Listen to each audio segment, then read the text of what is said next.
Have you ever wondered about the very beginning? Not just the beginning of your day or your life, but the beginning of everything. Join me on a journey back to a time before time, to witness the unfolding of the universe as told in the ancient book of Genesis. In the beginning, there was no beginning, no end, just a deep, formless emptiness.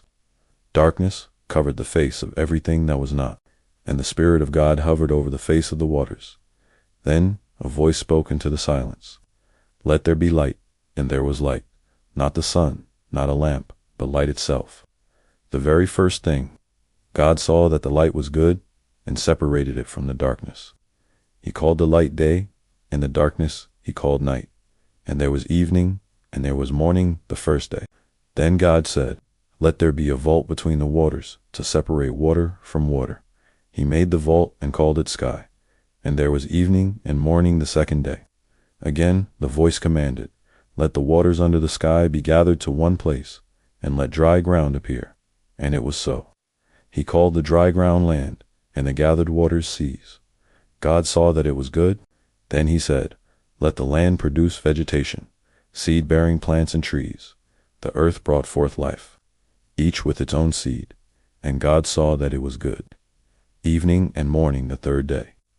The voice spoke again, let there be lights in the vault of the sky. God made two great lights, the sun to govern the day and the moon to govern the night. He also made the stars, setting them in the sky to give light on the earth. And God saw that it was good. Evening and morning the fourth day.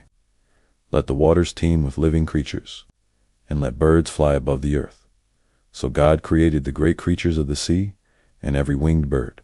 He blessed them, saying, be fruitful and increase in number. And God saw that it was good. Evening and morning the fifth day. Let the land produce living creatures, livestock, wild animals, and all that moves along the ground. And it was so. And God saw that it was good. Then, in a deliberate, intimate tone, God said, let us make mankind in our image, in our likeness, so that they may rule over all creation. So God created mankind in his own image. Male and female he created them. He blessed them, saying, be fruitful and increase in number. Fill the earth and subdue it. God saw all that he had made, and it was very good. Evening and morning the sixth day. Thus the heavens and the earth were completed. On the seventh day, God rested from all his work. He blessed the seventh day and made it holy, a day of rest and completion. This is the account of the heavens and the earth. When the Lord God made them, no shrub had yet appeared, but a mist was rising from the land. Then the Lord God formed a man from the dust of the ground, and breathed into his nostrils the breath of life, and the man became a living being. Now the Lord God had planted a garden in the east, in Eden, filled with trees pleasing to the eye and good for food. In the middle were the tree of life and the tree of the knowledge of good and evil. He put the man in the Garden of Eden to work it and take care of it, giving him one command. You are free to eat from any tree in the garden, but you must not eat from the tree of the knowledge of good and evil, for when you eat from it, you will certainly die.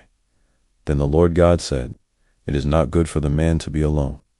I will make a helper suitable for him. So he caused the man to fall into a deep sleep, and from one of his ribs he made a woman and brought her to the man. The man, in a gasp of recognition, said, this is now bone of my bones and flesh of my flesh.